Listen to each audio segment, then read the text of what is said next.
عام طور پر دیکھیے چیزیں کچھ ایسی ہیں کہ معاشرے کے اندر کچھ ایسے مسائل ہیں کہ جو بالکل یہ کسی اس میں بیان نہیں ہوتے، اور انسان سوچتا ہے کہ اس میں کون سے فقہی احکام ہوں گے، لیکن بہت زیادہ اس قسم کے سوالات جو ہے وہ ہمارے پاس آتے ہیں.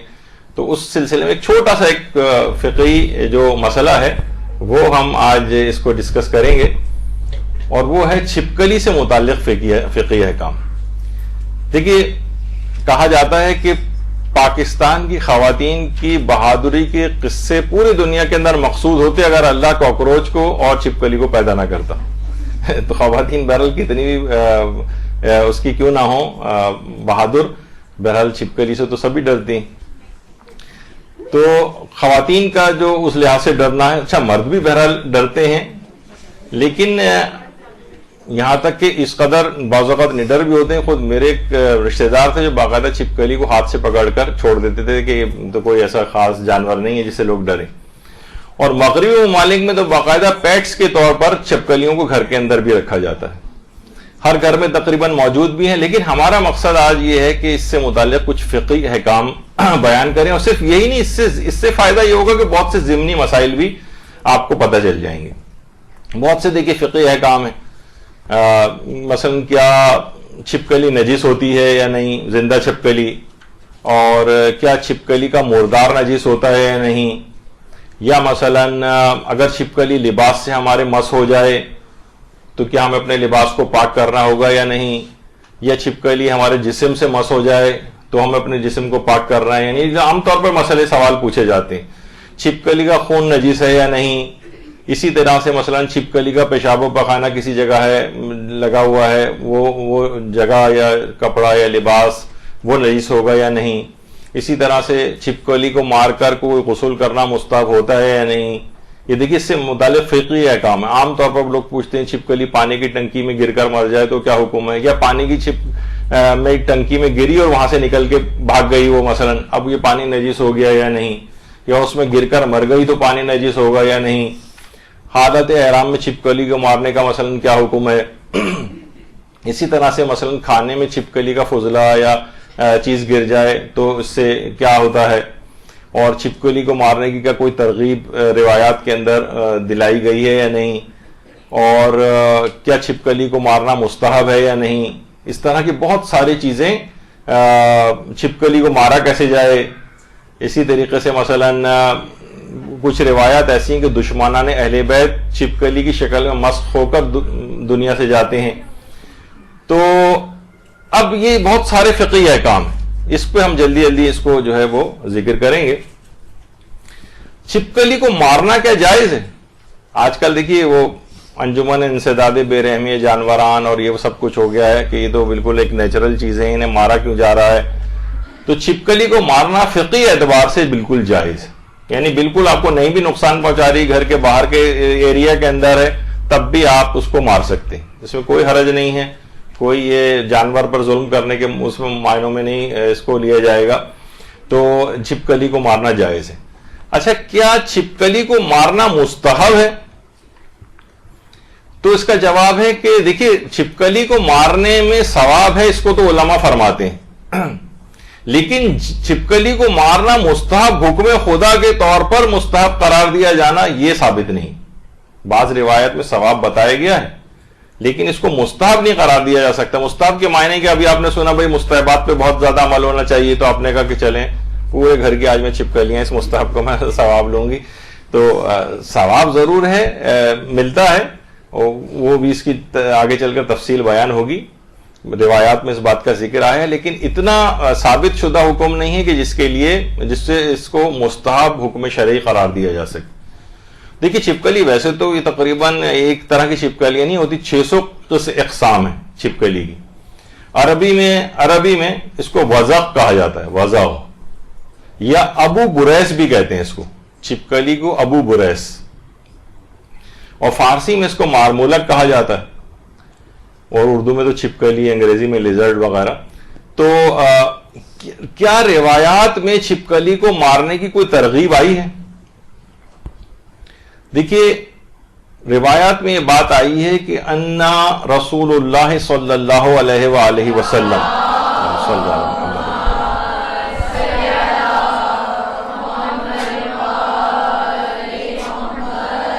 امر بقتل الوزغ وقال کان ينفخ علی ابراہیم، یعنی اللہ کے رسول نے چھپکلی کو قتل کرنے کا حکم فرمایا ہے، اور یہ فرمایا ہے کہ حضرت ابراہیم کو جو آگ جلانے کے لیے بھڑکائی گئی تھی اس کو یہ پھونکے مار مار کر بھڑکا رہی تھی چھپکلی، اس وجہ سے پیغمبر اسلام نے فرمایا کہ اس کو مارا جائے۔ یہ روایات بخاری اور مسلم میں بھی آئی ہیں، ہمارے ہاں بھی بہار الانوار کی 61ویں جلد کے اندر یہ روایات موجود ہیں، اور تفسیر در منصور وغیرہ میں بھی ہیں۔ باقاعدہ روایت میں ترغیب دلائی گئی ہے اور کہا گیا ہے کہ اس کو مارنا ایسے ہی جیسے شیطان کو مارنا۔ تو دیکھیے جب حضرت ابراہیم کو پھینکا جا رہا تھا تو ہوائیں چلانے پہ معمور جو فرشتہ ہے وہ آ گیا تھا مدد کے لیے، اور کہا تھا اس کو بھی روکا گیا کہ نہیں تمہاری بھی مدد کی ضرورت نہیں، اور بارش برسانے والا جو فرشتہ ہے وہ بھی مدد کے لیے آ گیا تھا۔ حتیٰ کہ مینڈک کے متعلق بھی روایت کے اندر آیا کہ وہ اپنے منہ میں پانی لا لا کے آگ کو بجھا رہا تھا۔ تو اسی طریقے سے کچھ ایسے تھے کہ جو اس آگ کو بھڑکانے کے لیے آئے تھے، ان میں ایک چھپکلی بھی تھی روایت میں۔ تو پھر جبریل کی بھی وہ بھی آئے کہ میں آپ کی مدد کروں، تو انہوں نے کہا کہ نہیں، میرا پروردگار میرے حال سے جو زیادہ واقف ہے۔ اچھا، تو بہرحال اس کو مارنے کا حکم تو اس لحاظ سے روایات کے اندر موجود ہے۔ اس کو کیسے مارا جائے؟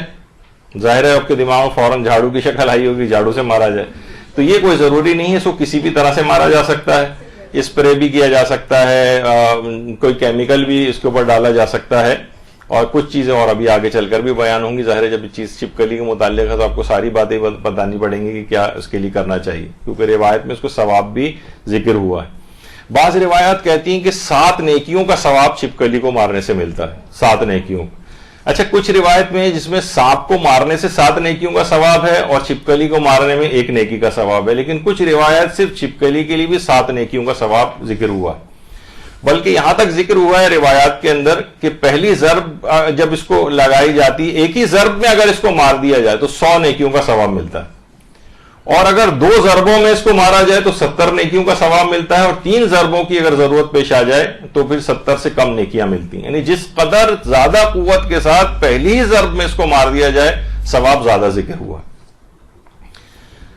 تو البتہ خود آیت اللہ سیستانی نے اس بات کو لکھا ہے کہ سنی اور شیعہ تمام روایات کے اندر اس کا ثواب ذکر ہوا ہے، البتہ سند کے اعتبار سے وہ روایات اتنی قوی نہیں کہ اس کا استحباب قرار دیا جا سکے، لیکن ثواب ذکر ضرور ہوا ہے۔ اور روایات میں یہ چیز بھی آئی ہے، یعنی ثواب کی جو روایات کی جو اسناد ہیں وہ اتنی زیادہ قوی نہیں۔ البتہ دشمنان اہل بیت کا چھپکلی کی صورت مسخ ہو کر مرنا، یہ بھی روایات کے اندر آئے۔ بعض ناصبیوں جو دشمنان اہل بیت تھے تو ان کے لیے تو معصومین نے وزغ ابن الوزغ، چھپکلی ابن چھپکلی کا لقب بھی ان کے لیے جو ہے وہ قرار دیا ہے۔ تو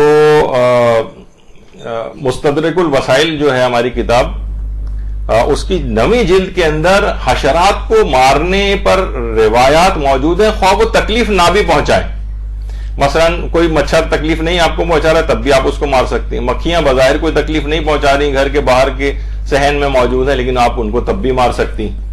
تو ایسا کوئی اس کے اندر مسئلہ نہیں، جو آج کل بہت زیادہ جیسے میں نے کہا کہ انجمن انسداد بے رحمی جانوران وغیرہ کی جو تنظیمیں بنی ہوئی ہیں وہ کہتی ہیں بھئی بلا وجہ ان چیزوں کو نہ مارا جائے، تو فقہی اعتبار سے کوئی اشکال نہیں۔ اب ایک سوال اس میں یہ ہوتا ہے کیا زندہ چھپکلی نجس ہے؟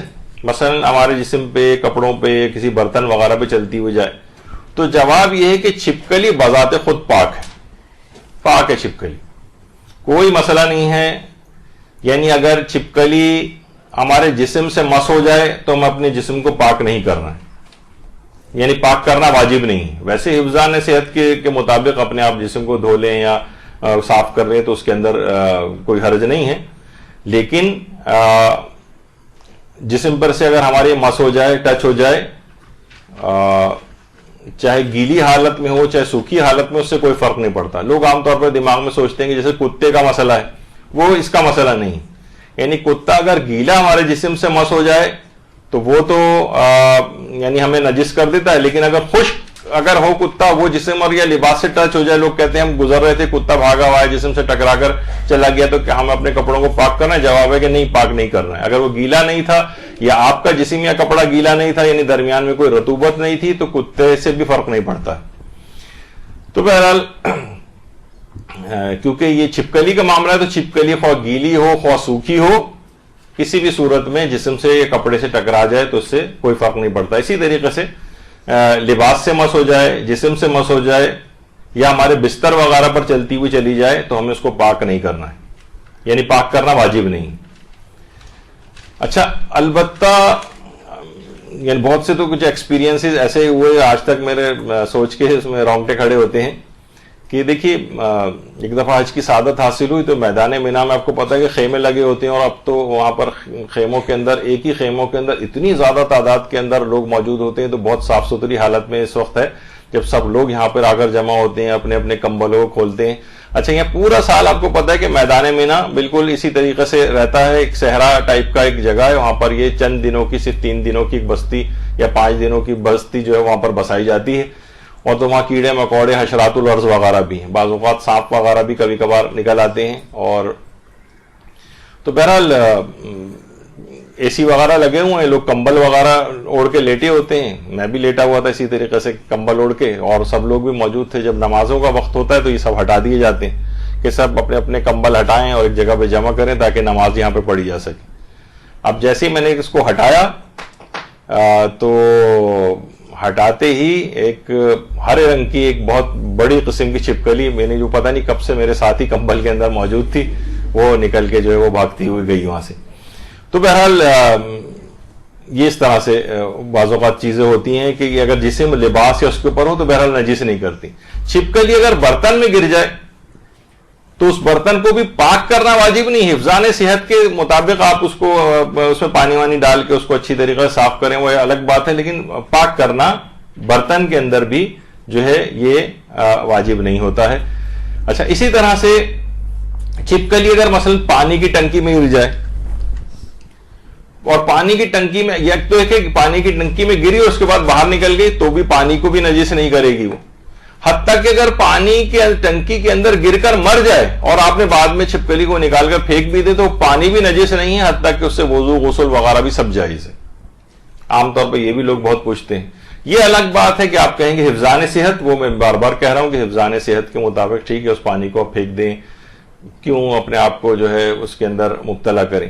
یعنی جس طرح کہا جاتا ہے کہ اس کا معاملہ بالکل مچھلی کی طرح سے, مچھلی بھی اگر مچھلی کا مردار جو ہے وہ نجس نہیں ہوتا ہے, تو مچھلی کا مردار نجس نہیں ہے, اسی طریقے سے چھپکلی کا مردار بھی نجس نہیں. حالت احرام میں بھی ایک مسئلہ ہوتا ہے. حالت احرام میں جیسے میں نے کہا کہ وہاں پر اس قسم کی چھپکلی آ گئی, تو کیا یہ محرمات احرام میں سے؟ آیت اللہ سیستانی جو ہیں وہ سانپ اور بچھو کو تو مارنا جائز قرار دیتے ہیں کیونکہ بہرحال وہ نقصان پہنچانے والی چیزیں ہیں, لیکن فرماتے ہیں کہ چھپکلی کو مارنا جائز نہیں حالت احرام میں.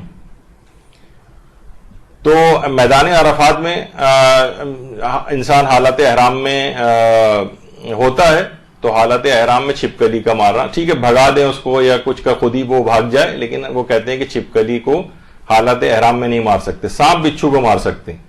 اور بالفرض اگر کسی نے مار دیا تو ایک مٹھی طعام کفارہ دے گا, وہ ایک مٹھی آٹا وہ کفارے کے طور پر دے.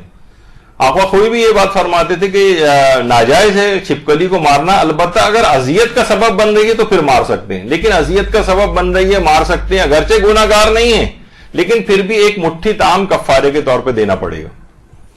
جیسے کہا جاتا ہے کہ جناب مجبوری ہو جائے, اب تو خیر دیکھیے حج میں اس طرح کی زبردست قسم کی بسیں موجود ہوتی ہیں جس کی چھت پہ نہیں بیٹھ سکتے. پہلے زمانے میں چھت پہ بیٹھنے کی سہولت تھی, تو آقا خوئی اور دیگر علماء کے جو مقلدین تھے وہ دن میں خاص طور پر بند گاڑی کے سفر, آقا خوئی تو رات میں بھی بند گاڑی کے سفر کو کہتے تھے کہ جائز نہیں, تو اس میں جو افراد اس کی چھت پر بیٹھ سکتے ہوں وہ چھت پر بیٹھتے تھے پہلے والی جو بسیں ہوتی تھیں. لیکن اس کے بعد اب جو ہے بہرحال وہ گنجائش ختم ہو گئی ہے, اب وہ چھت پہ بیٹھنا غیر قانونی ہے, تو مجبوراً ان کو اتار کے اگر کوئی بیٹھ بھی جائے تو زبردستی اس کو اتار کے اندر گھسایا جائے گا. وہ بند گاڑی کا سفر تو اگرچہ یہ مجبور ہے, اس کو بیٹھنے ہی نہیں دیا جا رہا, تو اس صورت میں بھی کفارہ اس کو دینا پڑتا ہے. تو بہرحال چھپکلی کا بھی یہ مسئلہ ہے کہ چاہے وہ مجبور ہو جائے مارنے پر اس کو، لیکن تب بھی اس کو ایک کفارہ جو ہے وہ دینا پڑے گا.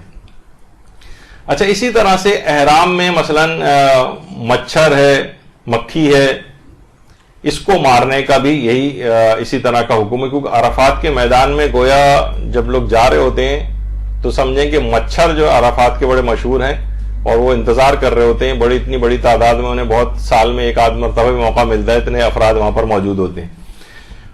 تو مچھر اور مکھیوں کو بھی اس طریقے سے مارنے کی احتیاط کی بنا پر اکثر علماء نے اس کی جو ہے وہ اجازت نہیں دی، مکھیوں کا بھی اسی طرح سے.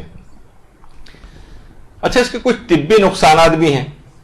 ہو سکتا ہے کہ اس وجہ سے بھی اس کی بہت سی وجوہات کے تحت چھپکلی کو مارنے کا حکم ہو.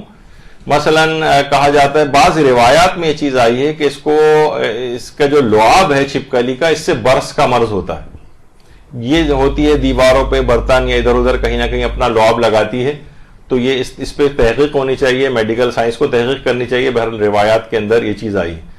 اور علماء عام طور پر اس کو ریکمینڈ کرتے ہیں کہ عام طور پر گھروں کے اندر اگر لوبان وغیرہ جلایا جائے، لوبان کی دھونی عام طور پر دی جائے، تو اس طرح کی جو چیزیں ہیں گھروں سے یہ بھاگ بھی جاتی ہیں وہاں سے، اور اس قسم کے جو ان سے امراض ہو سکتے ہیں اس سے بھی انسان اپنے آپ کو بچا سکتا ہے. اچھا، اسی طرح سے چھپکلی کا خون جو ہے، کیا یہ نجس ہے یا پاک؟ تو چھپکلی کا خون بھی نجس نہیں ہے اور چھپکلی کا خون پاک ہے. کیوں؟ اس وجہ سے کہ یہ خون غیر جہندہ رکھتی ہے. یعنی وہ جانور کے جس کو اگر ذبح کیا جائے تو اس کا خون اچھل کر نکلے وہ خون جہندہ کہلاتا ہے، اور وہ جانور جس کا خون اچھل کے نہ نکلے وہ خون غیر جہندہ کہلاتا ہے. تو یہ اس وجہ سے بھی اس کا بتانا ضروری ہے. خون جہندہ اور غیر جہندہ کا جس طریقے سے کہا جاتا ہے مچھر کا خون جو اس کا اپنا ذاتی خون ہے وہ پاک ہے، وجہ اس کی کہ وہ خون غیر جہندہ رکھتا ہے، اچھل کے نہیں نکلتا. اور اسی طرح سے مکھی کا خون، مکھی ماری، اس کا خون ہمارے جسم یا کپڑے کے اوپر لگ گیا، جیسے عام طور پر مچھر ہی مارتے ہیں، جیسے ہم نے یوں کر کے مچھر کو مارا تو اس کا خون کچھ کپڑے یا جسم پہ لگ جاتا ہے تو وہ نجس نہیں ہے. مکھی کا خون بھی نجس نہیں ہے. تو اسی طرح سے مثلا اگر چھپکلی کو مارا ہم نے، تو چھپکلی کو مارتے ہیں تو عام طور پہ 1-2 ڈراپ اس کے فرش وغیرہ کے اوپر یا کسی جگہ پہ لگ جاتے ہیں. تو یہ بھی دماغ میں رہے کہ بہرحال چھپکلی کا خون بھی جو ہے وہ نجس نہیں ہے، اس کو پاک کرنا واجب نہیں. البتہ حفظان صحت کے تحت آپ اس کو ہٹا دیں تو اس میں کوئی ممانعت کی بات نہیں. اچھا، چھپکلی دیکھیے، بعض اوقات چھپکلی سے انفیکشنز وغیرہ ہوتے ہیں. یہ انفیکشنز کو ویسے تو چھپکلی پوائزنس نہیں ہے، یہ بالکل ایک مینڈک کی طرح کا ہی جانور ہے. یعنی اس کے اگر کاٹ واٹ لے کسی کوئی زہر وہر نہیں پھیلتا اس سے. عام جو چھپکلیاں گھروں کے اندر پائی جاتی ہیں، لیکن یہ بہرحال کچھ انفیکشنز کو پھیلا سکتی ہیں، جس میں ہم کہتے ہیں کہ سلمونیلا ایک انفیکشن کہلاتا ہے، جس سے پیٹ کے امراض ہوتے ہیں، باول انفیکشنز وغیرہ ہوتے ہیں، یا بوٹولزم کے نام سے ایک انفیکشن ہوتا ہے جو کافی ٹاکسک اور اس میں جان بھی جا سکتی ہے کسی کی. یہ عام طور پہ کہا جاتا ہے کہ اس کے لعاب یا اس کے فضلات وغیرہ کے اندر ہوتے ہیں. تو بہرحال طبی نقصانات اس کے اپنے ہیں، شاید یہ بھی ایک وجہ ہو کہ اس کو مارنے کا بھی حکم ہے. اچھا، پھر ایک سوال کہ کیا چھپکلی کا پیشاب و پخانہ نجس ہوتا ہے یا نہیں؟ تو آیت اللہ خامنہ یہ فرماتے ہیں کہ یہ کیونکہ خون غیر جہندہ نہیں رکھتی، یا شک ہے کہ پتہ نہیں خون جہندہ ہے یا پتہ نہیں خون جہندہ نہیں ہے، تو اس لحاظ سے اس کا پیشاب و پخانہ بھی نجس نہیں ہے. البتہ یعنی پیشاب و پخانہ اس کا پاک ہے، البتہ حفظان صحت کے اصولوں کے مطابق اس کو دیکھنا چاہیے. اچھا، فوراً لوگ اعتراض کرنے لگتے ہیں کہ پاک ہے تو کیا مطلب ہے، پاک ہے تو کیا کھا بھی سکتے ہیں؟ یعنی عام طور پہ یہ اعتراض بہت ہمیں ہوتا ہے، خاص طور پر جب بقرعید قریب آتی ہے اور ہم یہ والا مسئلہ بیان کرتے ہیں کہ حلال گوشت جانور، گائے، بکری، اونٹ، بیل وغیرہ، ان کا پیشاب و پخانہ پاک ہے، جسم پہ لگ جائے تو پاک کرنا ضروری نہیں. تو اتنے ہزاروں افراد آ کر اس کے اوپر ہمیں برا بھلا کہتے ہیں کہ کون سا آپ نے، یعنی ان کو فقہی حکم پتہ نہیں کہ حلال گوشت جانور کا پیشاب و پخانہ جو ہے وہ پاک ہے. تو پاک ہے تو کیا مطلب ہے، اگر نماز میں بھی لگ جائے تو نماز میں بھی جسم پہ لگا کے پڑھ سکتے ہیں. الٹی سیدھی قسم کی باتیں عام طور پر لوگ کرتے ہیں. یا اگر پاک ہے تو کیا کھا بھی سکتے ہیں؟ تو کھانے کا الگ مسئلہ ہے. ہر حلال چیز جو پاک ہو وہ کھائی نہیں جا سکتی. جیسے کہا جاتا ہے کہ مٹی ہے، مٹی پاک ہے بالکل، اس کے اوپر تیمم ہوتا ہے, مٹی پاک ہے, لیکن کیا مٹی پاک ہونے کے باوجود مٹی کا کھانا حرام ہے؟ تو بہرحال آیت اللہ خامنہ یہ فرماتے ہیں کہ اگر اس کا پیشاب و پخانہ لگ جائے تو وہ پاک ہے.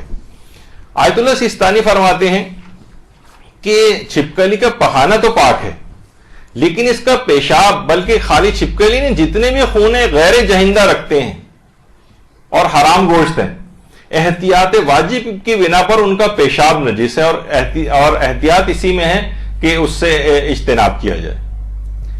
تو یہ اس میں خاص اس کا ایک پہلو تھا اس لحاظ سے کہ اس کا پیشاب و پخانہ بھی اس کے آیت اللہ خامنہی کے نزدیک نجس نہیں ہے, اور آیت اللہ سیستانی کے نزدیک اس کا پیخانہ نجس نہیں ہے, لیکن احتیاط واجب یہ ہے کہ اس کے پیشاب سے اجتناب کیا جائے. اچھا, بعض روایات میں چھپکلی کو مار کر غسل کرنے کا ایک مسئلہ بیان ہوا ہے. کیا چھپکلی کو مار کر غسل کرنا مستحب ہے؟ امام خمینی یہ بات بیان فرماتے تھے کہ کشتہ نے مارمولک غسل نہ دارد, کوئی اس کو مارنے سے کوئی غسل وغیرہ کرنا, اس کا کوئی غسل نہیں ہے اسلام میں. یعنی جو بات لوگوں کے اندر مشہور ہے, آیت اللہ امام خمینی کے نزدیک اس کا کوئی غسل نہیں. آیت اللہ سیستانی فرماتے ہیں کہ قول مشہور کی بنا پر یہ مستحب ہے غسل, لیکن خود اس نظریے کو انہوں نے اختیار نہیں کیا, اور فرماتے ہیں اس کا غسل کا مستحب ہونا ثابت نہیں ہے, اس کا غسل کا مستحب ہونا ثابت نہیں ہے. اور اگرچہ قول مشہور یہ ہے, یعنی زیادہ بڑی علماء کی تعداد شاید 85-90% کے قریب علماء ایسے ہیں کہ جو اس کے غسل کے استحباب کے قائل رہے ہیں, لیکن وہ فرماتے ہیں کہ بہرحال اس کی مارنے کے, اس کے غسل کے ثواب پر کافی روایات آئی ہیں, لیکن سند کے اعتبار سے وہ اتنی معتبر نہیں ہے کہ اس غسل کو مستحب قرار دیا جا سکے. عروہ وغیرہ کے اندر بھی اس کے مسائل بیان ہوئے ہیں, اور اس میں یہ بات کہی گئی ہے کہ بہرحال آیت اللہ سیستانی کا مسئلہ یہ ہے کہ غسل رجائے مطلوبیت کی نیت سے کیا جا سکتا ہے, لیکن رجائے مطلوبیت کی نیت سے اگر یہ والا غسل آپ نے کر بھی لیا چھپکلی کو مارنے کے بعد, تو یہ وضو کے لیے کفایت نہیں کرتا, یعنی نمازوں کے لیے وضو کو بہرحال انجام دینا پڑے گا. اچھا, بعض روایات میں اس کی بڑی تاکید آئی ہے کہ چھپکلی کو ایک ہی ضرب میں مار دینا چاہیے, لیکن اس کو مار دینا چاہیے اور اس کے بعد غسل کیا جائے, لیکن غسل کی روایات موجودہ مراجع کے نزدیک وہ آپ کو بتا دیا کہ اس قدر اتنی معتبر نہیں ہے کہ اس پہ استحباب کا حکم لگایا جا سکے. اچھا, کچھ پرانے علماء ہمارے وہ اس غسل کے استحباب کے قائل تھے, پرانے علماء, بلکہ بعض علماء تو اس غسل کے وجوب کے بھی قائل تھے. وجوب کے, وہ کہتے تھے کہ اگر چھپکلی کو مارا جائے تو اس پہ غسل کیا جائے. اچھا, اس پہ چھپکلی میں بھی ایک بحث ہے کہ عام گھروں میں پائی جانے والی چھپکلی کے متعلق حکم آیا ہے, صحرا میں جو بڑی بڑی چھپکلیاں ہوتی ہیں ان کے متعلق یہ آیا, 6-6 فٹ 7-7 فٹ کی چھپکلیاں ہوتی ہیں. لیکن بہرحال ابھی ہم جو گھروں کے اندر پائی جانے والی چھپکلی, تو کچھ علماء تو اس غسل کے واجب ہونے کے بھی قائل تھے, جن میں شیخ صدوق کا کہا جاتا ہے کہ شیخ صدوق اس بات کے قائل تھے, یا ایک صاحب حدائق الناظرہ شیخ یوسف بحرانی جو ہمارے ایک عالم تھے, وہ اس کو واجب سمجھتے تھے. البتہ آیت اللہ سیستانی فرماتے ہیں کہ احتمال یہ ہے کہ کیونکہ روایات میں بہرحال چھپکلی کو خبیث جانور قرار دیا گیا, اور سنی شیعہ تمام روایات میں یہ بات آئی کہ چھپکلی کو مار دو, خواہ وہ خانہ کعبہ میں ہی کیوں نہ ہو. تو آیت اللہ سیستانی فرماتے ہیں احتمال ہے کہ یہ اس غسل کو اس کو مارنے کی توفیق ملنے کے بعد شکرانے کے طور پر کرنے کا حکم ہو, تو اس کا مقصد اس کی گندگی وغیرہ کو دور کرنا ہو.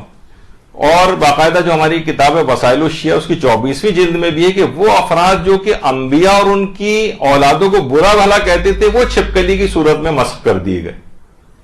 تو اس بنا پہ بھی ممکن ہے کہ اس کو مارنے کا ثواب ذکر ہوا ہو. اور ایک روایت ہے ہمارے ہاں 5ویں امام محمد باقر علیہ السلام کی,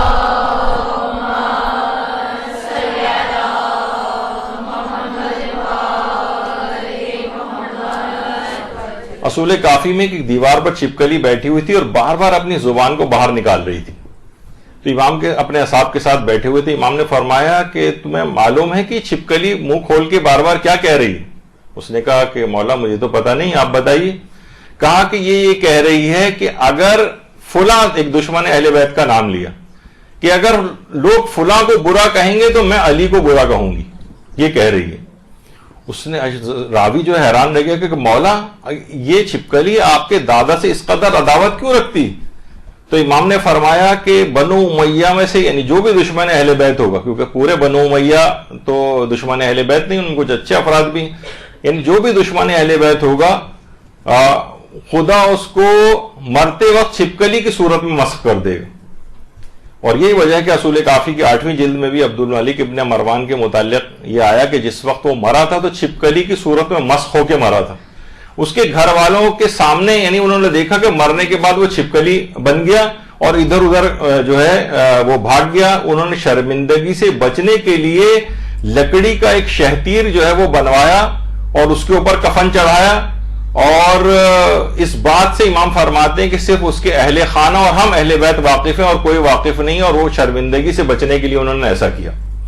یعنی آپ اس سے اندازہ لگائیں کہ یہ اس وجہ سے اس کو روایات میں ایک احتمال یہ ہے کہ اس وجہ سے بھی اس کو شاید مارنے کا حکم ہو. اور عربۃ الوثقی کی جو شرح آیت اللہ خوئی نے لکھی ہے، اس میں بھی جو اس کو التنقی فی عربۃ الوثقی جو کہا جاتا ہے،